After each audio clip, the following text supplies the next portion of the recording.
अस्सलाम वालेकुम दोस्तों, क्या हाल है? ठीक हो? दुआ खैरियत से हो? तुस साढ़ा वेखदे पे यूट्यूब चैनल शफकत व्लॉग ते मैं थोड़ा अपना शफकत। जो दोस्त साढ़े चैनल ते नया है जल्दी जल्दी सारे चैनल लाइक शेयर कमेंट ते सब्सक्राइब कर लो ताकि हर आने वाली नई वीडियो थोड़े तक जल्द अज जल्द पहुँचे। यार अक्सर ना कुछ मैं कह नहीं सकता, मेरा गला थोड़ा खराब है, शायद आज आवाज़ बेहतर ना आती हुए क्योंकि माल की लोडिंग रात को कराई दी है। माल इस वास्ते धूड़ ते डस्ट डप्पा मिट्टी जड़ा ना गले ते पौंदा रहिंदा ते गले दी आवाज़ जेह्ड़ी थोड़ी खराब हो अज माल साढ़ा माशाअल्लाह जी होगा जी 45 डे कंप्लीट। ब्रायलर की मार्केट ना होने की वजह तो जनाब अज ये हालात हैं कि जनाब माल भी को नहीं चुकता, मंडियां डाउन, परेशानियां दे आला बंदा की करे ते केड़े खाते जावे। भाईजान अगला चूज़ा वेख के पाना, वेख के पाओ, वेख के पाओ। महंगा चूज़ा बाईकाट करो। अगर महंगा चूज़ा पैसो तो भाजी यही हालात तो जो मेरे नाल हो रहे हैं।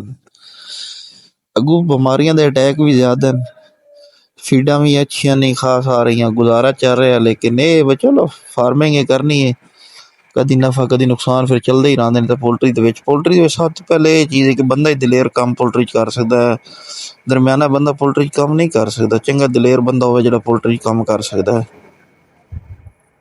तो पोल्ट्री के हालात थोड़े सामने अजकल जनाब मसले मसाइल तो साफ सारे चल रहे हैं। चूजे का वजन लैन वास्ते तुम क्या कुछ कर सकते हो। चूजे का वजन लैन सब तो पहले अच्छा वजन लैन वास्ते तुम जनाब चूजे का माहौल तुम बेहतरीन करो। टैंपरेचर नमी, खासकर नमी है, नमी जितनी तुम पूरी कर सो उतना थोड़े चूजा वेट अगेन करसी। ऑक्सीजन उन्हें मुहैया करो। उस बाद फीड तो थोड़ी दारोमदार है, फीड थोड़ी अच्छी है तो और थोड़ी FCR आ जाएगा। नहीं तुम FCR थोड़ी बेहतर आ रही, वेट अगेन अच्छा नहीं आ रहा तो तुसी ਉਹਦੇ ਨਾਲ जनाब दही ला सकते हो, दुध भी ला सकते हो। और उस अलावा तुसी दही दुध ला सकते हो। पाउडर कोई भी तुसी DC अपना सॉरी लिंको ला सकते हो, न्यूमाइसिन ला सकते हो, काफ़ी सारी मेडिसिन तुसी ला सकते हो। उससे बेहतर है कि ग्रोथ प्रमोटर कोई भी तुसी ला रहे हो। बल्कि अगर तुसी थोड़ी फीड नाके सोने की वजह तो वजन लेना तो शुरू ग्रोथ प्रमोटर कोई ना कोई यूज़ करके लियाओ अच्छा जहा, जिसे सोयाबीन हो, मिनरल हो, विटामिन हो, सारिया चीज़ा हो, थोड़ा वेट जो चूज़ा बड़ा अच्छा गेन करता है। बहुत ज़बरदस्त चूज़ा थोड़ा वेट गेन करता है। वेट वास्ते लैन वास्ते तुहानू काफ़ी सारी मेहनत करनी पौंदी, मुश्किलात आनियां न।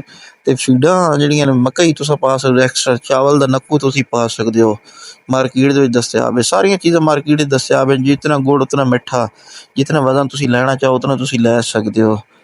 वजन लैन वास्ते काफ़ी सारिया चीज़ां मैं तुहानू दस दित्तियां। अगर होर मजीद भाई किसी चाहिए कमेंट्स कर दो तो तुहानू जनाब वो चीज़ां दस देसां मार्केट के हिसाब नाल तुसी केह् लाओ ते केह् थोड़ा वेट आना चाहिए, कितना वेट तुसी लैना चाहते हो। HD फीड बनाना चाहते हो, नॉर्मल फीड बनाना चाहते हो। HD फीड सारा नाम सुने हो, HD फीड भी चलती पई है हाले भी मार्केट च।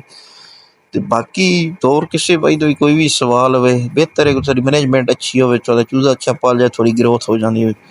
बाकी वीडियो अच्छी लगे तो लाइक शेयर कमेंट ते सब्सक्राइब लाजमी करना है ताकि हर आने वाली जी साड़ी वीडियो थोड़े तक जल्द अज जल्द पहुँचे। अगर किसी भी भाई का कोई भी सवाल हो तो जनाब लोग कमेंट्स कर सकता है।